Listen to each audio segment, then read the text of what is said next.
आवाज भी बड़ी स्पीड है चेक कर दोस्तों इनवा दे रहे आराम से चला आखिरी टाइम भी है। अच्छा दोस्तों बारिश तो बाद माहौल बड़ा प्यारा हो गया ते अली नु साइकिल चलावना याद आ गया। अस्सलाम वालेकुम देख रहे हो सो आज बेली किसी नवे स्टाइल दे अंदर है। नवे स्टाइल दे अंदर कोई नहीं दरअसल आंधी आई हुई है ठीक है। आंधी बहुत ज़्यादा है, हवा बहुत ज़्यादा है, शोर शराबा मट्टी कट्टा बहुत ज़्यादा है। इस वास्ते मैं मुँह तो लुका लेंदो ना ठीक है ताकि जड़ा ना वो मिट्टी कट्टे तो बच जाए लेकिन नहीं बच सकते पे। अच्छा जी देखो ये अली बच्चे होए बच नहीं सकते मिट्टी कट्टे तो बारिश आ रही है। बारिश मैं क्या कहूँ ना पिंडा का जो माहौल होता है जो अंधेरी आ जाए आंधी आ जाए वो किस तरह होता है मैं क्या कहूँ मैं वो भी खा देवा भाई का मजेदार व्लॉग स्टार्ट करने तो पहले होए मेरे यूट्यूब चैनल बगदादी बुड्ढे तो लाजमी सब्सक्राइब कर दिया। तो देख रहे हो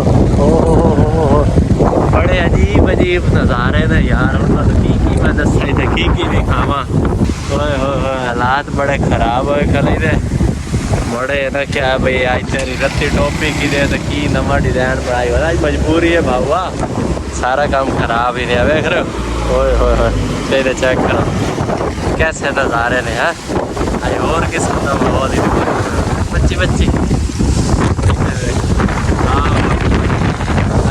रहमत करे जी पिछू अल्लाह पाक रहमत की बारिश अता करे। खाली तो शापर शुपर उठी तो बड़ा खौफनाक मंजर है देख अल्लाह रहमत करे।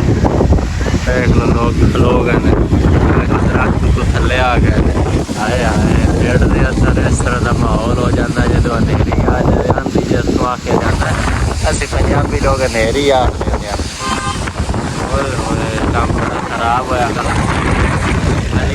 सुना बारिश का की शेड्यूल लगता पिया नहीं आना आ जावे अल्लाह खैर करे। गर्मी बहुत ज़्यादा हो गई आई हाले तो मट्टी कट्टा दोस्तों आ रही है इन्हें छावे वेख रहे हो 5-5 6 जने राल के गए वापसी अट्टे जा रहे बेचारे पे छट हो यार बड़ा कब खराब ही ने मट्टी कट्टा पूरा हाल हो गई। पाऊ राजा बारिश आ रही बारिश है दोस्तों को जरी जरी ना बारिश कणियां जरी जरी ढानिया पे चौन बारिश शुरू हो गई ने खीरी सानू लुकना पाए गई तो चुग्गी दे मजा आ रही है ना चंगी बारिश है यार अल्लाह खैर करे। अच्छा दोस्तों एक गल है भाई मैं ना ज्वार भरावनी आई ज्वार का जो 2000 का डीजल आई वो बच गया आवाज़ भी बड़ी स्पीड है चेक करो अल्लाह खैर करे। अच्छा दोस्तों अस इतने लुके खले आते कुछ मुसाफिर जो है ना एक छोटे जाए बांस दे दरख्त दे बूटे का साया लैके खड़े ने ठीक है। तो बारिश चौन ही नहीं समझ आइए चौन बारिश ही नहीं अल्लाह की तो माहौल ठंडा हो गया को गर्मी की शिद्दत अल्लाह पाक करम फरमासी घट जाती ओके हो गया ना चेक करो। अच्छा वैसे दोस्तों नहावना खाई लेकिन सर्दी लग सी काम खराब हो जाना है नाले साबुन मेरे को अज कोई नहीं है। इतना प्यारा माहौल बन गया बस्ती बारिश के अंदर दरख्तों का भी माहौल चेक करो है बड़ी चास आ रही है यकीन करो गर्मी की शिद्दत काफ़ी सारी घट गई है। मेरा नावण वास्ते हाले भी दिल नहीं करता पिया हालांकि थोड़ी थोड़ी बारिश कमदी खड़ी जी रोड बंद हो गए ने आवाम रोक गई है ट्रैफिक बिल्कुल ही बंद हो गया रोड बिल्कुल ही आराम से फोन हो गया यही जितनी जगह मिल रही है उतना ही आराम से फोन अपना वक्त गुजारी कर रही है बच रही है बारिश तो। अच्छा दोस्तों बारिश तो बाद है देखो कुर्सियाँ शुर्सियाँ सारी लम्बी हो गई है बारिश के अंदर हवा बहुत ज़्यादा आई हाँ ओए सुकून नाल साइकिल चला बंदा बन के समझ आ रही है ना।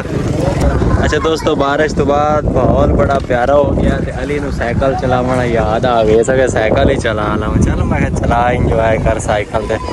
अच्छा असी बाहर खलोते से भाई नहीं नाते थे भाई और एक तो नहर के स्नान कहते सही है ना चलो अल्लाह पाक खैर करे यार। वैसे इस तरह नामना तो नहीं चाहिए दोस्तों लेकिन उस तो बंदा की आख सकता है उसकी मर्जी बढ़ चुकी है हूँ आराम चला आखिरी टाइम भी तेन आखे ना आराम चला है हूँ चाह सही है ना वेखी ख्याल करी ਓਏ ਓਏ ਓਏ ਸਾਈਕਲ ਤੋਂ ਟਾਇਰ ਪੀਏ ਦਿਖਾਓ ਵੇਖੋ ਓਏ ਇਹ ਸਾਡੀ ਗੱਲ ਮੰਨੀ ਨਹੀਂ ਹੈ।